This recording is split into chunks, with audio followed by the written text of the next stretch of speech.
Part 2।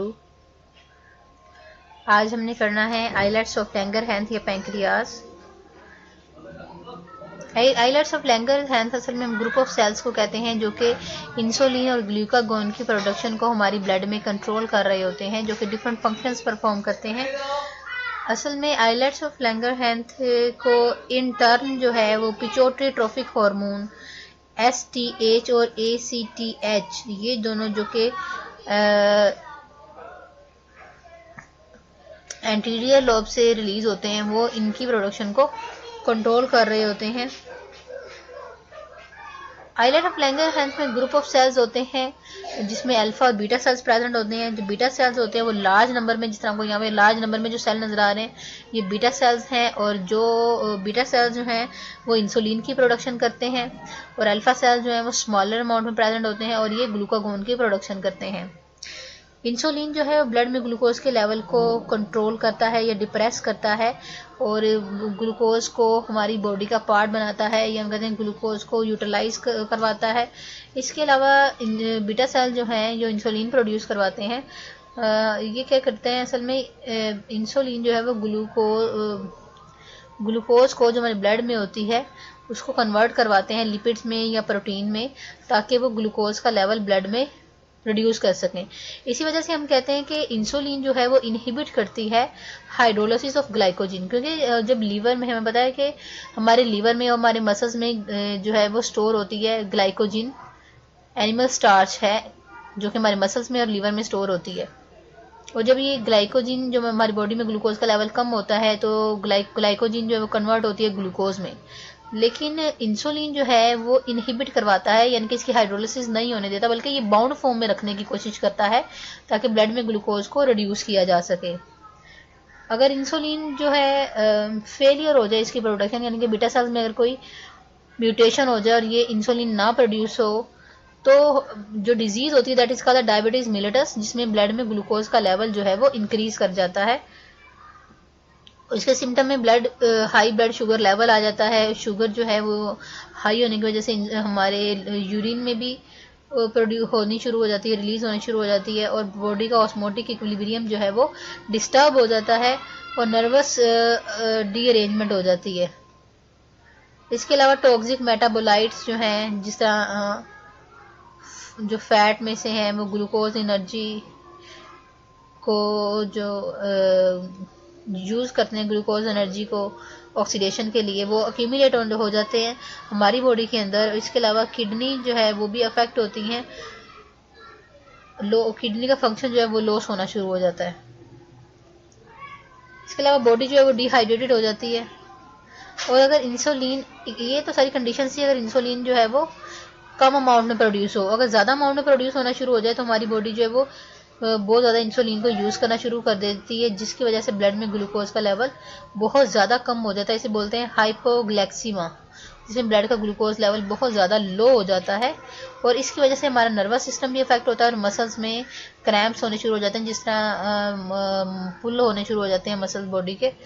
तो ये insulin की ओवर प्रोडक्शन की वजह से होता है, जो कि अल्फा बीटा सेल्स प्रोड्यूस करते हैं। और इसके अलावा जो अल्फा सेल्स हैं वो एसेंशियली एंटागोनिस्टिक होते हैं टू द बीटा सेल्स, यानी कि बीटा सेल्स के उलट काम करते हैं अल्फा सेल्स। और अल्फा सेल जो हैं वो ग्लूकोज को ब्लड में ग्लूकोज का लेवल इंक्रीज करवाते हैं। ये हार्मोन जो रिलीज करते हैं दैट इज अ ग्लूकागोन, और ये क्या करते हैं,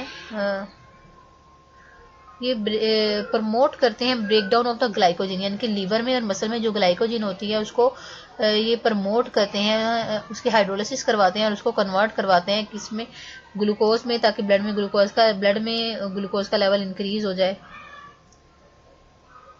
इसके अलावा ये ब्रेक डाउन करवाते हैं फैट्स का। अगर ग्लूकागोन में, यानी कि बीटा सेल्स में अगर कोई डिफॉर्मेलिटी हो जाए, उसकी वजह से ग्लूकागोन में जो एबनॉर्मेलिटी होती है, इससे बहुत सी जो डिजीज डिसऑर्डर काज होते हैं that is the endocrine disorders. और अगर ट्यूमर्स इसमें बन जाते हैं ग्लूकागोन में, अगर बीटा सेल्स में ट्यूमर बन जाते हैं, तो इस बीटा सेल्स में अगर ट्यूमर बन जाते हैं तो ग्लूकागोन की सिक्रीशन जो है वो ज़्यादा प्रोड्यूस होना शुरू हो जाती है, जिसकी वजह से क्या होता है ब्लड में शुगर लेवल जो है वो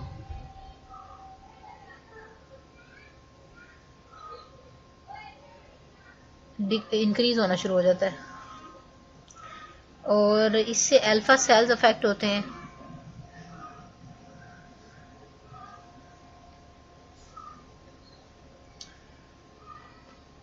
और अल्फा सेल्स के इफेक्ट होने से ग्लूकागोन की प्रोडक्शन जो है वो, ग्लूकागोन की हाई प्रोडक्शन होनी शुरू हो जाएगी, तो क्या होगा, ब्लड में ग्लूकोज का लेवल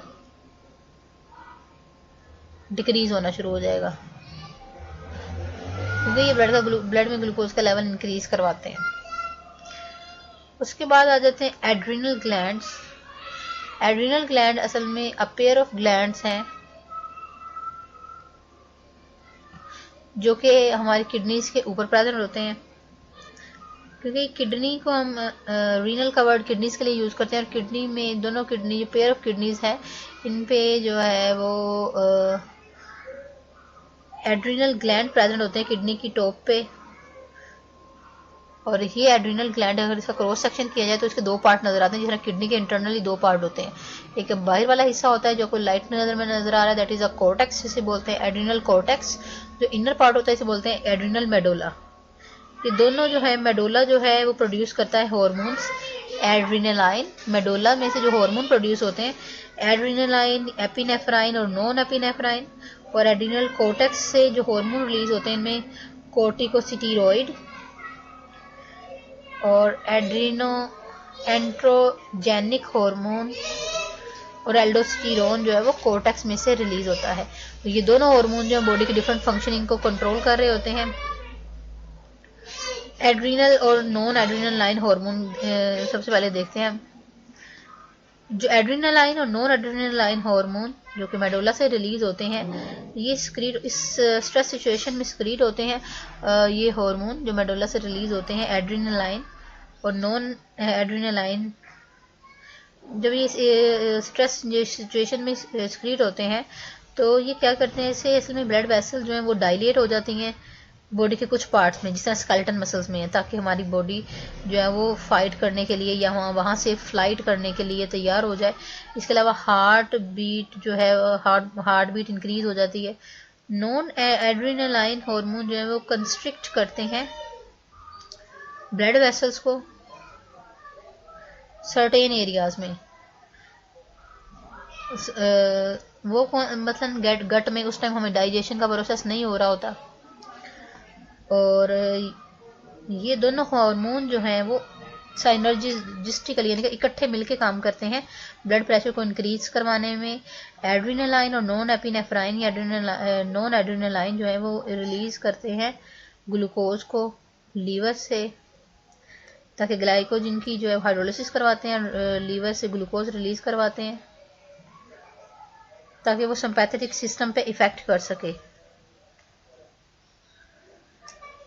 नॉर्मली ये हार्मोन जो है हाई ब्लड प्रेशर इंक्रीज करवाते हैं, और एक्सपेरिमेंटली ये देखा गया है कि रैट्स में जिनमें अगर एड्रिनल मेडोला यानी मेडोला का पार्ट अगर रिमूव कर दिया जाए सर्जिकली, तो उनकी एबिलिटी कि वो स्ट्रेस कंडीशन में अपने आप को कैसे स्ट्रेस कंडीशन को कैसे पास आउट करेंगी, सच एज अगर कोल्ड में इनको रखा जाए तो उनको उस सिचुएशन से डील करने का प्रोसेस जो है वो ख़त्म हो जाता है।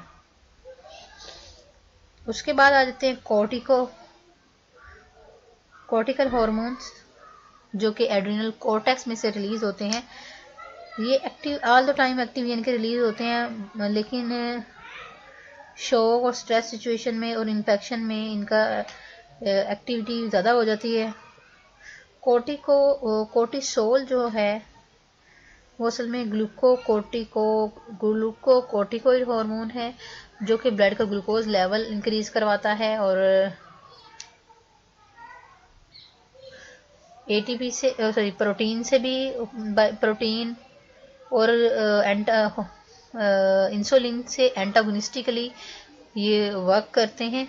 ग्लूकोकोर्टिकोइड हार्मोन जो कि कोर्टेक्स में से रिलीज होते हैं, ये इंसुलिन से एंटागोनिस्टिकली वर्क करते हैं, ब्लड में ग्लूकोज का लेवल इंक्रीज करवाते हैं। और कोर्टिकोस्टेरोन जो है वो दो तरीके से काम करते हैं, एक तो ये कोर्टिकोइड के तौर पे यानी कोर्टिकोस्टेरोन यानी कि ब्लड में ग्लूकोज का लेवल इंक्रीज करवाने के लिए, और दूसरा जो है ये मिनरल कोर्टिकोइड ब्लड में ग्लूकोज का लेवल और मिनरल आयंस को बैलेंस करवाने के लिए इस फंक्शन परफॉर्म करते हैं। इसके अलावा एल्डोस्टेरोन जो है वो प्रिंसिपल हम कहते हैं मिनरल कोर्टिकोइड हार्मोन है, जो कि ब्लड में हमारी बॉडी के अंदर सोडियम आइंस को और कंजर्व करते हैं और प्रिवेंट कर रहे होते हैं किडनी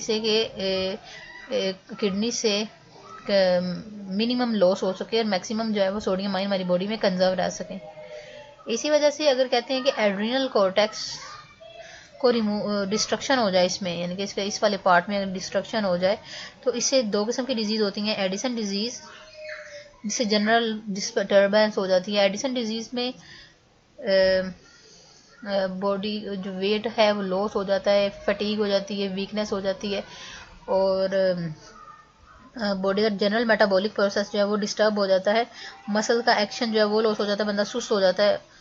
स्ट्रेस सिचुएशन जैसे कि कोल्ड वगैरह से जो है वो जनरली डील करना जो है वो मुश्किल हो जाता है। और इसी का एडिसन डिजीज़ जो का उलट होता है कुशिंग डिजीज़। और इस डिजीज़ में जब बहुत ज़्यादा हार्मोन रिलीज होता है ना, कॉर्टिकल हार्मोन जब बहुत ज़्यादा रिलीज होता है तो कुछ डिजीज़ हो जाती है, that is the Cushing disease. और इसमें जो है एक्सेसिव प्रोटीन का ब्रेकडाउन होना शुरू हो जाता है मसल्स में और बोन्स में, और बॉडी जो है हम कहते हैं कि बहुत ज़्यादा हेल्दी हो जाती है। फेस बिल्कुल फैटी फेस, और बॉडी की बैक साइड पे और बेली वाली साइड पे बहुत ज़्यादा फैट अक्यूमुलेट हो जाती है। और इसमें भी हमारा मेटाबॉलिज्म डिस्टर्ब होता है, जैसा कि डायबिटीज़ डिजीज़ में ब्लड में शुगर लेवल भी इंक्रीज़ कर जाता है और बॉडी का वेट जो है वो इंक्रीज़ हो जाता है। उसके बाद आ जाता है एंड्रोजेंस। एंड्रोजिन भी जो है वो कॉर्टेक्स में से रिलीज होता है। ये हार्मोन क्या करता है, सेकेंडरी मेल कैरेक्टर को कंट्रोल कर रहा होता है। वो बहुत थोड़ी सी अमाउंट इसकी जो है वो मेल में और फीमेल में एड्रिनल ग्लैंड जो रिलीज करते हैं। अगर इसमें किसी किस्म का ट्यूमर बन जाए तो उस वजह से एड्रिनल कॉर्टेक्स, अगर फीमेल में ये एड्रिनल कॉर्टेक्स के अंदर कोई ट्यूमर बन जाए तो इस वजह से एंड्रोजन हार्मोन की प्रोडक्शन ज़्यादा होनी शुरू हो जाती है। और जब ये हार्मोन ज़्यादा प्रोड्यूस होता है तो सर्टेन मेल कैरेक्टर जो है वो फीमेल में बन जाते हैं।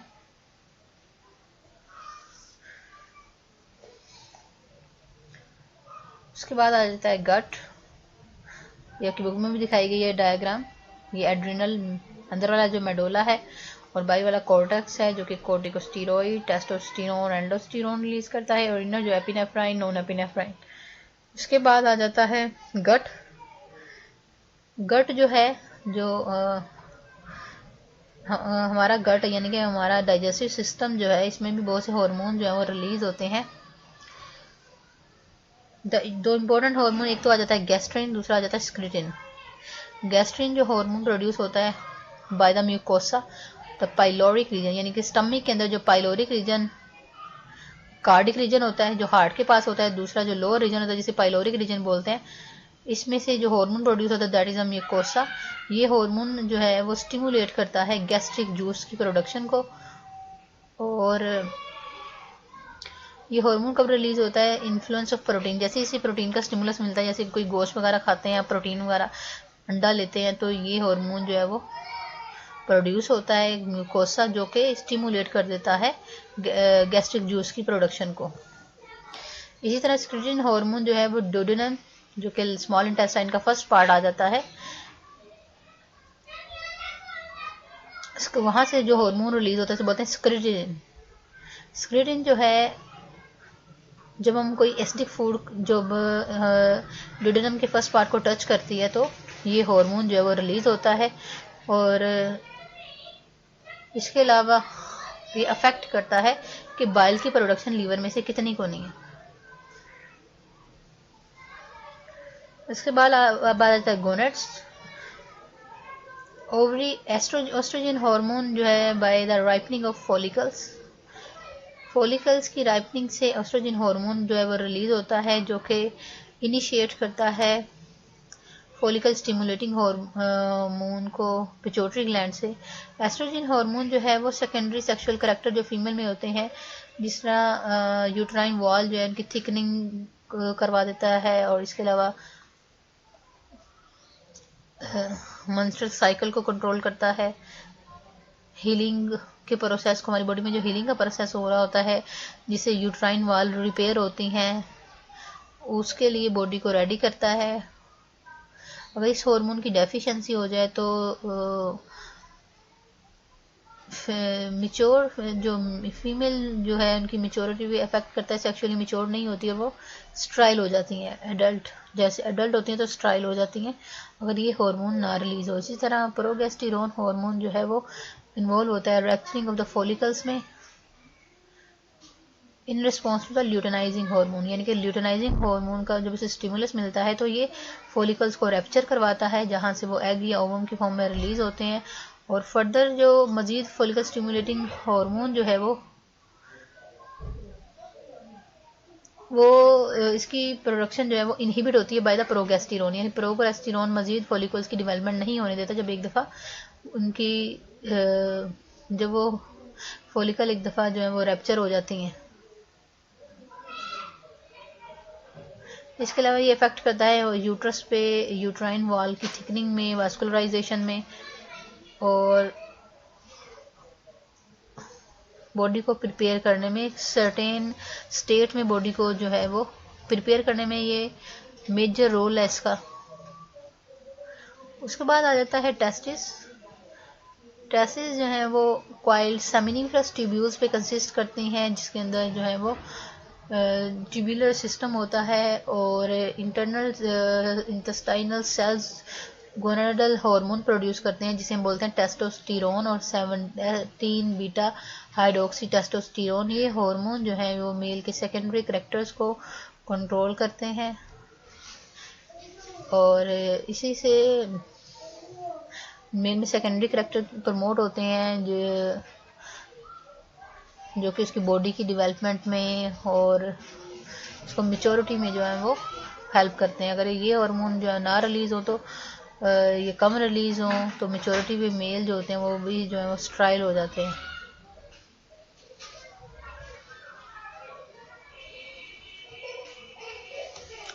उसके बाद आ जाता है फीडबैक मैकेनिज्म।